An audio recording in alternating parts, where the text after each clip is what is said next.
നമസ്കാരം. ജന്മഭൂമിയിലേക്ക് സ്വാഗതം. വാർത്തകൾ ചുരുക്കത്തിൽ. പ്രതിപക്ഷ നേതാവ് പിണറായി വിജയന്റെ മകൾ വീണ വിജയന്റെ ബാങ്ക് അക്കൗണ്ടുകൾ ഇഡി മരവിപ്പിച്ചു. 18.36 കോടി രൂപ കണ്ടുകെട്ടി. 242 അക്കൗണ്ടുകളിൽ നിന്നാണ് ഈ പണം കണ്ടെത്തിയത്.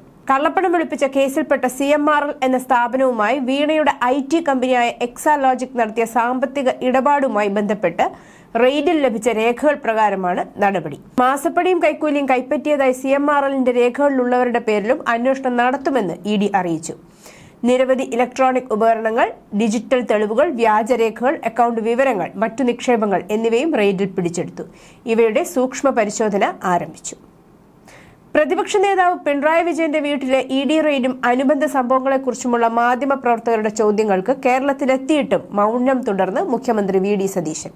നേരത്തെ ദില്ലിയിലും ഇത് സംബന്ധിച്ച ചോദ്യങ്ങളിൽ നിന്ന് അദ്ദേഹം ഒഴിഞ്ഞുമാറിയിരുന്നു. റെയ്ഡിന് പിന്നിൽ VD, ED, മോദി കൂട്ടുകെട്ടാണെന്ന് പ്രതിപക്ഷം നിരന്തരം ആരോപണം ഉന്നയിച്ചിരുന്നു. VD സതീശൻ പ്രധാനമന്ത്രി നരേന്ദ്രമോദിയുമായി കൂടിക്കാഴ്ച നടത്തിയതിന്റെ പിന്നാലെയാണ് റെയ്ഡെന്നും പ്രതിപക്ഷം ആരോപിച്ചു.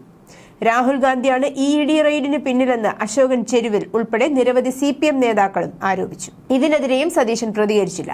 ഇതേ കേസിൽ മന്ത്രിസഭയിലെ 2 അംഗങ്ങൾക്കെതിരെയും ആരോപണമുണ്ടെന്ന് CPM സംസ്ഥാന സെക്രട്ടറി MV ഗോവിന്ദൻ, രാജ്യസഭാ MP ജോൺ ബ്രിട്ടാസ് എന്നിവരും ആരോപിച്ചിരുന്നു. ഇത് നാണക്കേടാണെന്നാണ് സമൂഹ മാധ്യമങ്ങളിൽ രാഷ്ട്രീയ നിരീക്ഷകർ പ്രതികരിക്കുന്നത്.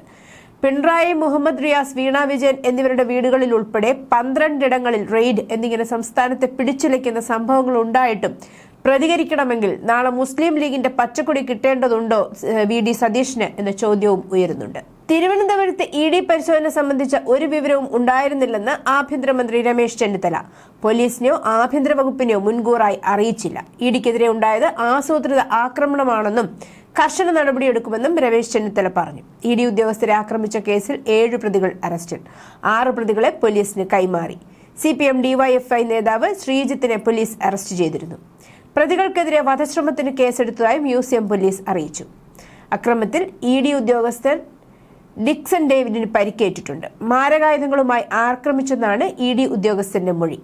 കൊല്ലട എന്ന് ആക്രമിച്ചെന്ന് ഉദ്യോഗസ്ഥൻ മൊഴിയിൽ വ്യക്തമാക്കി. ED ഉദ്യോഗസ്ഥർക്ക് നേരെ ആക്രമണമുണ്ടായിട്ടും പോലീസ് ഉദ്യോഗസ്ഥർ തല്ലുവാങ്ങി കൂട്ടിയിട്ടും മണിക്കൂറോളം പ്രതികരിക്കാതെ നോക്കി നിൽക്കുകയായിരുന്നു കേരള പോലീസ്. അതിഗുരുതര സാഹചര്യം കൈകാര്യം ചെയ്യുന്നതിലുണ്ടായ വീഴ്ച പുതിയ സർക്കാരിനും നാണക്കേടായി. സംഭവത്തിൽ കേന്ദ്ര ആഭ്യന്തര വകുപ്പ് റിപ്പോർട്ട് തേടി. പോലീസ് ആസൂത്രിതമായി മാറി നിൽക്കുകയായിരുന്നുവെന്ന ആരോപണവും ഇതോടൊപ്പം ഉയർന്നിട്ടുണ്ട്. സംഘർഷം നടക്കുമ്പോൾ സ്ഥലത്തുണ്ടായിരുന്ന പല ഉന്നത ഉദ്യോഗസ്ഥരും CPM നേതാക്കളുമായി സൗഹൃദം പങ്കിടുന്നതും കാണാമായിരുന്നു. അക്രമം അതിരുവിട്ടിട്ടും നിയന്ത്രിക്കാൻ കൂടുതൽ പോലീസിനെ എത്തിക്കുകയോ നേതൃത്വം നൽകാൻ മുതിർന്ന ഉദ്യോഗസ്ഥർ എത്തുകയോ ചെയ്തില്ല. ഇതോടെ കേരള പോലീസിനെ നിയന്ത്രിച്ചത് രമേശ് ചെന്നിത്തലയല്ല, മുസ്ലിം ലീഗാണെന്ന വിമർശനം വ്യാപകമായി ഉയരുന്നുണ്ട്. കാരണം EDയെ തല്ലി തകർത്തോട്ടെ എന്ന നിലപാടിലായിരുന്നു കേരള പോലീസ്. എത്രയൊക്കെ CPM ഗുണ്ടകൾ ആക്രോശിക്കുകയും EDയുടെ വാഹനത്തിൽ പലതവണ മുഷ്ടി ചുരുട്ടി ഇടിച്ചും ഇഷ്ടിക വലിച്ചെറിഞ്ഞും ലാത്തി പിടിച്ചു വാങ്ങി അടിച്ചും ED ഉദ്യോഗസ്ഥർ സഞ്ചരിച്ചിരുന്ന കാറിന്റെ ചില്ലുകൾ അടിച്ചു തകർത്തിട്ടും കേരള പോലീസ് ലാത്തിചാർജ് നടത്തിയതേ ഇല്ല. BJP നിയമസഭാ കക്ഷി നേതാവായി ചാത്തന്നൂർ MLA BB ഗോപകുമാറിനെ തെരഞ്ഞെടുത്തു. പാർട്ടി സംസ്ഥാന അധ്യക്ഷൻ രാജീവ് ചന്ദ്രശേഖറാണ് ഇക്കാര്യം അറിയിച്ചത്. ആലപ്പുഴയിൽ പ്രോജക്ട് സീറോയിൽപ്പെട്ട് ചേർത്തല DYSP കൈക്കൂലി വാങ്ങുന്നതിനിടെ ചേർത്തല DYSP അനിൽകുമാറിനെ വിജിലൻസ് കൈയോടെ പിടികൂടി. മാലിന്യം നീക്കം ചെയ്യുന്ന വാഹനം വിട്ടുകൊടുക്കുന്നതിന് കൈക്കൂലി വാങ്ങുന്നതിനിടെയാണ് അറസ്റ്റ്. ശുചിമുറി മാലിന്യങ്ങൾ നീക്കം ചെയ്യുന്ന വാഹനങ്ങൾ DYSPയുടെ നേതൃത്വത്തിൽ കഴിഞ്ഞ ദിവസം പോലീസ് പിടിച്ചെടുത്തിരുന്നു. ഈ വാഹനങ്ങൾ വിട്ടുകൊടുക്കുന്നതിന് DYSP 2 ലക്ഷം രൂപ കൈക്കൂലി ആവശ്യപ്പെട്ടതായി ഉടമ വിജിലൻസിനെ അറിയിച്ചു. ഇതിൽ അഡ്വാൻസായി 50,000 രൂപ കൈപ്പറ്റുന്നതിനിടെയാണ് വിജിലൻസ് അറസ്റ്റ് ചെയ്തത്. കൈക്കൂലിപ്പണം വാങ്ങവേ വിജിലൻസിനെ കണ്ട് അനിൽകുമാർ വീട്ടിൽ കയറി കതകടച്ചു. പിന്നീട് വീടിന്റെ മേൽക്കൂര പൊളിച്ചിറങ്ങിയ പ്രതി ഓടി രക്ഷപ്പെടാൻ ശ്രമിച്ചു. 2ാമത്തെ നിലയിൽ നിന്ന് താഴേക്ക് ചാടിയിറങ്ങിയ അനിൽ മതിൽ ചാടിക്കടന്ന് ഓടി രക്ഷപ്പെടാൻ ശ്രമിച്ചെങ്കിലും വിജിലൻസ് ഇയാളെ ഓടിച്ചിട്ട് പിടികൂടുകയായിരുന്നു. ഗുരുവായൂർ അരിയന്നൂർ മൈത്രി ഓഡിറ്റോറിയത്തിന് സമീപം പോക്കാക്കിലെത്ത് കുഞ്ഞുമുഹമ്മദിന്റെ വീട്ടിൽ നിന്ന് കഴിഞ്ഞ 8-ന് 10 പവൻ സ്വർണം മോഷ്ടിച്ച കേസിലെ പ്രതി കുന്നംകുളം കല്ലഴിക്കുന്ന് പുത്തൻപുരയ്ക്കൽ ഉണ്ണികൃഷ്ണനെ ഗുരുവായൂർ പോലീസ് അറസ്റ്റ് ചെയ്തു. മോഷ്ടാവിന്റെ മുഖം വ്യക്തമായി കാണുന്ന CCTV ദൃശ്യങ്ങൾ മാധ്യമങ്ങൾ പ്രസിദ്ധീകരിച്ചതോടെ 11-ന് രാവിലെ 8 പവൻ സ്വർണവും കള്ളൻ മാപ്പപേക്ഷിക്കുന്ന കത്തും വീടിന് മുന്നിൽ നിന്ന് കിട്ടിയിരുന്നു. കേരളത്തിൽ ഒറ്റപ്പെട്ട ഇടങ്ങളിൽ ഇടിമിന്നലോടുകൂടിയ ഇടത്തരം മഴ, മണിക്കൂറിൽ 40 കിലോമീറ്റർ വരെ വേഗതയിൽ ശക്തമായ കാറ്റിനും തിരുവനന്തപുരം, കൊല്ലം, പത്തനംതിട്ട, ഇടുക്കി, തൃശൂർ ജില്ലകളിൽ ഒറ്റപ്പെട്ട ഇടങ്ങളിൽ ഇടിമിന്നലോടുകൂടിയ നേരിയ മഴയ്ക്കും മണിക്കൂറിൽ 40 കിലോമീറ്റർ വരെ വേഗതയിൽ ശക്തമായ കാറ്റിനും സാധ്യത. മറ്റെല്ലാ ജില്ലകളിലും ഒറ്റപ്പെട്ട ഇടങ്ങളിൽ നേരിയ മഴയ്ക്കും സാധ്യതയുണ്ടെന്ന് കേന്ദ്ര കാലാവസ്ഥാ വകുപ്പ് അറിയിച്ചു. കള്ളക്കടൽ പ്രതിഭാസത്തിന്റെ ഭാഗമായി കേരള തീരത്ത് 29/5/2026 രാത്രി 11:30 വരെ 0.8 മുതൽ 1.5 മീറ്റർ വരെ ഉയർന്ന തിരമാലകൾ കാണാം. കടലാക്രമണത്തിന് സാധ്യതയുണ്ടെന്ന് ദേശീയ സമുദ്ര പഠന ഗവേഷണ കേന്ദ്രം അറിയിച്ചു. പത്മനാഭസ്വാമി ക്ഷേത്രത്തിലെ സ്വർണ്ണ കവർച്ചയ്ക്ക് ആധാരമായത് ഗുരുതരമായ സുരക്ഷാ വീഴ്ചയും അമൂല്യ ശേഖരം കൈകാര്യം ചെയ്യുന്നതിലെ അലംഭാവമാണെന്ന് പോലീസ് കണ്ടെത്തൽ. ഉയർന്ന സ്വാധീനം ഉപയോഗിച്ച് ചില വ്യക്തികൾ ക്ഷേത്രത്തിലെ കടുത്ത സുരക്ഷാ പരിശോധനകൾ അട്ടിമറിച്ച് അകത്തു കയറി പോകുന്നതായി പോലീസ് വ്യക്തമാക്കുന്നു. ഇത്തരത്തിൽ പരിശോധന കൂടാതെ വന്നുപോകുന്ന അനധികൃത വിഐപികളുടെ വിശദമായ പട്ടിക പോലീസ് ആഭ്യന്തര വകുപ്പിന് കൈമാറി. UDF സർക്കാർ അധികാരമേൽക്കുന്നതിന് തൊട്ടുമുമ്പ് കഴിഞ്ഞ 15-നാണ് DGP ഈ നിർണായക റിപ്പോർട്ട് ആഭ്യന്തര സെക്രട്ടറിക്ക് സമർപ്പിച്ചത്. ക്ഷേത്രത്തിൽ നിന്ന് സ്വർണവും വജ്രവും അടക്കം അമൂല്യ വസ്തുക്കൾ കാണാതായെന്ന വാർത്തകൾ തള്ളി പത്മനാഭസ്വാമി ക്ഷേത്രം എക്സിക്യൂട്ടീവ് ഓഫീസർ. ക്ഷേത്രത്തിലെ വിലപിടിപ്പുള്ള വസ്തുക്കൾ നഷ്ടപ്പെട്ടെന്ന വാർത്ത പൂർണ്ണമായും അടിസ്ഥാനരഹിതവും തെറ്റുമാണെന്ന് ഓഫീസർ വാർത്താക്കുറിപ്പിൽ അറിയിച്ചു.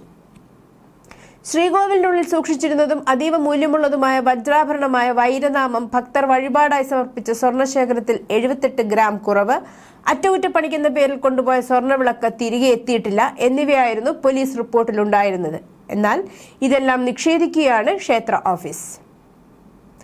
പിണറായി വിജയന്റെ വീട്ടിൽ ഈ റെയ്ഡിനെത്തിയ ED ഉദ്യോഗസ്ഥരെ ആക്രമിച്ച സംഭവത്തിൽ പ്രതികരണവുമായി BJP സംസ്ഥാന അധ്യക്ഷൻ രാജീവ് ചന്ദ്രശേഖർ. നിയമപാലകർക്കെതിരെ അക്രമം അഴിച്ചുവിട്ടും നാടകം കളിച്ചും യാഥാർത്ഥ്യങ്ങളെ മൂടിവെക്കാനാവില്ലെന്ന് അദ്ദേഹം പറഞ്ഞു.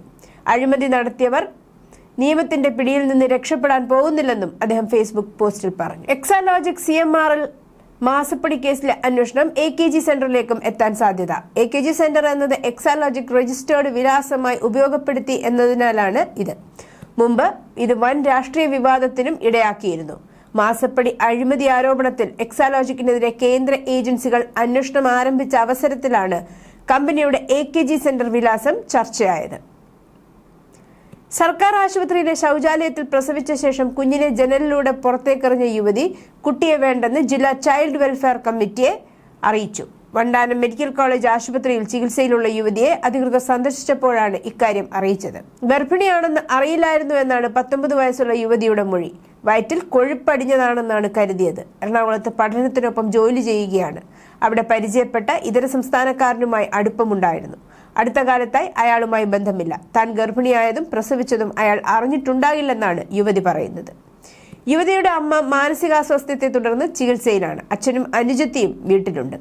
3 മാസമായി യുവതിയും വീട്ടിലുണ്ട്. കർണാടകത്തിൽ അധികാര കൈമാറ്റത്തിന് വഴിയൊരുക്കി മുഖ്യമന്ത്രി സ്ഥാനമൊഴിയാൻ ഹൈക്കമാൻഡ് ആവശ്യപ്പെട്ടതോടെ പടിയിറക്കം വേഗത്തിലാക്കാൻ സിദ്ധരാമയ്യ ഒരുങ്ങുന്നു. വ്യാഴാഴ്ച ഗവർണർ താവർ ചന്ദ് ഗെഹ്ലോട്ടിനെ സന്ദർശിക്കാൻ സിദ്ധരാമയ്യ സമയം തേടി. രാജി സമർപ്പിക്കാനാണിതെന്നാണ് വിവരം. രാവിലെ 11:30 ഗവർണറെ കാണാനാണ് തീരുമാനം. എന്നാൽ രാജിക്കാര്യത്തെക്കുറിച്ച് സിദ്ധരാമയ്യ മനസ്സ് തുറന്നിട്ടില്ല. കോൺഗ്രസ് ഹൈക്കമാൻഡുമായി നടത്തിയ ചർച്ചയുടെ വിശദാംശങ്ങൾ പങ്കുവയ്ക്കാനും തയ്യാറായില്ല. സാമ്പത്തിക കുറ്റകൃത്യങ്ങളും കള്ളപ്പണം വെളുപ്പിക്കലും തടയുന്നതിനുള്ള ഏജൻസിയുടെ കഴിവ് വർദ്ധിപ്പിക്കുന്നതിനായി എൻഫോഴ്സ്മെന്റ് ഡയറക്ടറേറ്റ് EDയുടെ അംഗീകൃത ശക്തി ഗണ്യമായി വികസിപ്പിച്ചുകൊണ്ട് അതിന്റെ സമഗ്രമായ പുനഃസംഘടനയ്ക്ക് കേന്ദ്ര സർക്കാർ അംഗീകാരം നൽകി. ഇതിനായി ഏജൻസിയിലെ ഉദ്യോഗസ്ഥരുടെ എണ്ണം 60% വർദ്ധിപ്പിക്കാൻ അനുമതി. ഏജൻസിക്ക് 1227 ജീവനക്കാരെ അധികമായി അനുവദിച്ചു. EDയിലെ കേഡർ പുനഃസംഘടനയ്ക്കാണ് ധനമന്ത്രാലയം അംഗീകാരം നൽകിയത്. എക്സിക്യൂട്ടീവ്, ലീഗൽ, അഡ്മിനിസ്ട്രേഷൻ വെർട്ടിക്കലുകൾ ഉൾപ്പെടുന്ന 6 കേഡറുകളിലായാണ് വർധനവ്. 803 പേരെ അസിസ്റ്റന്റ് എൻഫോഴ്സ്മെന്റ് ഓഫീസർ റാങ്കിലും 606 പേരെ എൻഫോഴ്സ്മെന്റ് ഓഫീസർ റാങ്കിലേക്കും 531 പേരെ എൻഫോഴ്സ്മെന്റ് അസിസ്റ്റന്റ് ഡയറക്ടറായും നിയമിക്കും. പരിസ്ഥിതി സൗഹാർദ്ദപരവും സുസ്ഥിരവുമായ ഗതാഗതത്തിലേക്കുള്ള ഒരു സുപ്രധാന നീക്കത്തിൽ ഇന്ത്യൻ റെയിൽവേ മെയ് 27-ന് വടക്കൻ റെയിൽവേയിലെ ജിങ് സോണിപത്ത് സെക്ഷനിൽ 10 കാറുകളുള്ള ഹൈഡ്രജൻ ഇന്ധന സെൽ അധിഷ്ഠിത ട്രെയിൻ അവതരിപ്പിക്കാൻ അംഗീകാരം നൽകി. ദക്ഷിണേന്ത്യൻ രാഷ്ട്രീയത്തിലെ ഒരു സുപ്രധാന സംഭവ വികാസത്തിൽ തമിഴ്നാട് മുഖ്യമന്ത്രിയും തമിഴ് വെട്രിക്കഴകം TVK മേധാവിയുമായ C. ജോസഫ് വിജയ് ബുധനാഴ്ച ന്യൂഡൽഹിയിൽ പ്രധാനമന്ത്രി നരേന്ദ്രമോദിയുമായി കൂടിക്കാഴ്ച നടത്തി. തമിഴ്നാട്ടിൽ പുതുതായി രൂപീകരിച്ച സർക്കാർ അധികാരമേറ്റതിനു ശേഷം ഇരു നേതാക്കളും തമ്മിലുള്ള ആദ്യ ഔദ്യോഗിക കൂടിക്കാഴ്ചയാണിത്. വെസ്റ്റ് ഇൻഡീസ് ഇതിഹാസം ക്രിസ് ഗെയിലിന്റെ വർഷങ്ങൾ പഴക്കമുള്ള റെക്കോർഡ് തിരുത്തിക്കുറിച്ച് രാജസ്ഥാൻ റോയൽസിന്റെ വൈഭവ് സൂര്യവംശി. ഒരു IPL സീസണിൽ ഏറ്റവും കൂടുതൽ സിക്സറുകൾ പറത്തുന്ന ബാറ്റർ എന്ന ചരിത്ര നേട്ടമാണ് ഈ 15-കാരൻ ഇനി തന്റെ പേരിൽ കുറിച്ചത്. ഹൈദരാബാദുമായുള്ള മത്സരത്തിന് ഇറങ്ങുമ്പോൾ 53 സിക്സറുകളായിരുന്നു വൈഭവിന്റെ അക്കൗണ്ടുകളിൽ ഉണ്ടായിരുന്നത്. മത്സരത്തിൽ എതിർ ബൌളർമാരെ നിലം തൊടാതെ പറത്തി 7 വമ്പൻ സിക്സറുകൾ കൂടി നേടിയതോടെ താരത്തിന്റെ ഈ സീസണിലെ ആകെ സിക്സറുകളുടെ എണ്ണം 60 ഉയർന്നു. IPL ചരിത്രത്തിൽ ഒരു സീസണിൽ 60 സിക്സറുകൾ നേടുന്ന ആദ്യ താരം കൂടിയാണ് വൈഭവ്. 2012 റോയൽ ചലഞ്ചേഴ്സ് ബാംഗ്ലൂരിനായി കളിക്കുന്നതിനിടെ 59 സിക്സറുകൾ അടിച്ചുകൂട്ടിയ ക്രിസ് ഗെയിലിന്റെ റെക്കോർഡാണ് ഇതോടെ പഴങ്കഥയായത്. ഇന്ത്യയിൽ എബോള കേസ് റിപ്പോർട്ട് ചെയ്തിട്ടില്ലെന്ന് കേന്ദ്ര ആരോഗ്യ മന്ത്രാലയം. ഉഗാണ്ടയിൽ നിന്ന് കെമ്പഗൌഡ അന്താരാഷ്ട്ര വിമാനത്താവളത്തിലെത്തിയ യുവതിയുടെ പരിശോധനാ ഫലം നെഗറ്റീവാണെന്ന് ആരോഗ്യ മന്ത്രാലയം വ്യക്തമാക്കി. ഉഗാണ്ടയിൽ നിന്ന് വന്ന 28-കാരി എബോള പരിശോധനയ്ക്കായി സാമ്പിൾ ശേഖരിച്ച ശേഷം ഇന്ദിരാനഗറിലെ എപ്പിഡമിക് ഡിസീസസ് ഹോസ്പിറ്റലിൽ ഐസൊലേഷനിലായിരുന്നു. നേരിയ ശരീരവേദന ഒഴിച്ചാൽ യുവതിക്ക് മറ്റാരോഗ്യ പ്രശ്നങ്ങളൊന്നും ഉണ്ടായിരുന്നില്ല. ബക്രീദ് ദിനത്തിലോ മറ്റേതെങ്കിലും ദിവസത്തിലോ പശുവിനെയോ കിടാവിനെയോ കശാപ്പ് ചെയ്യുന്നില്ലെന്ന് ഉറപ്പാക്കണമെന്ന് മദ്രാസ് ഹൈക്കോടതി തമിഴ്നാടിനോട് നിർദ്ദേശിച്ചു. നിയമപരമായി അംഗീകരിച്ച് കശാപ്പ് ശാലകൾക്ക് മാത്രമേ പ്രവർത്തിക്കാൻ അനുവാദമുള്ളൂ എന്നും പറഞ്ഞു. ബെഞ്ച് വിധി നടപ്പിലാക്കാൻ മുതിർന്ന ഉദ്യോഗസ്ഥരോടും ഉത്തരവിട്ടു.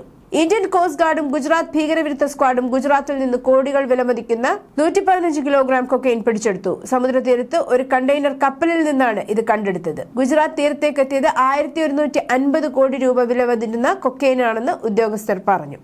പാകിസ്ഥാൻ ബന്ധമുള്ള കപ്പലിൽ നിന്നാണ് ഇത് പിടിച്ചെടുത്തത്. മെയ് 25, 26 തീയതികളിൽ നടത്തിയ സംയുക്ത ഓപ്പറേഷനിലാണ് ഉയർന്ന മൂല്യമുള്ള മയക്കുമരുന്ന് പിടികൂടിയത്. ഇന്ത്യയുടെ പടിഞ്ഞാറൻ സമുദ്ര അതിർത്തിയിൽ അടുത്ത കാലത്തുണ്ടായ ഏറ്റവും വലിയ ലഹരിവേട്ടകളിൽ ഒന്നാണിത്.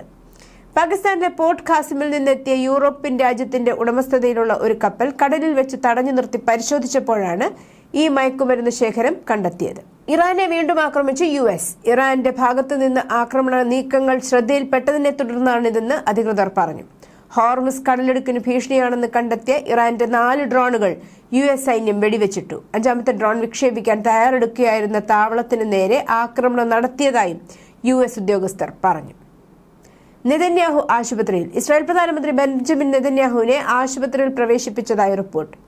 ഹദാസ ഐൻ കൈരീം മെഡിക്കൽ സെന്ററിൽ തിങ്കളാഴ്ച വൈകിട്ട് നെതന്യാഹുവിനെ പ്രവേശിപ്പിച്ചതായാണ് വിവരം.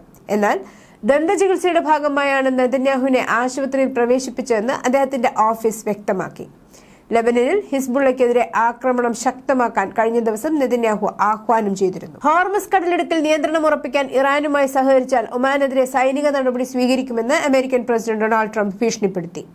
യുദ്ധം അവസാനിപ്പിക്കുന്നതിനുള്ള പുതിയ ചട്ടക്കൂടിന്റെ ഭാഗമായി ഇറാനും ഒമാനും കടലിടുക്ക് വഴിയുള്ള കപ്പൽ ഗതാഗതം നിയന്ത്രിക്കുമെന്ന് അവകാശപ്പെടുന്ന റിപ്പോർട്ട് ബുധനാഴ്ച US പ്രസിഡന്റ് നിരസിച്ചു. News desk Janmabhumi.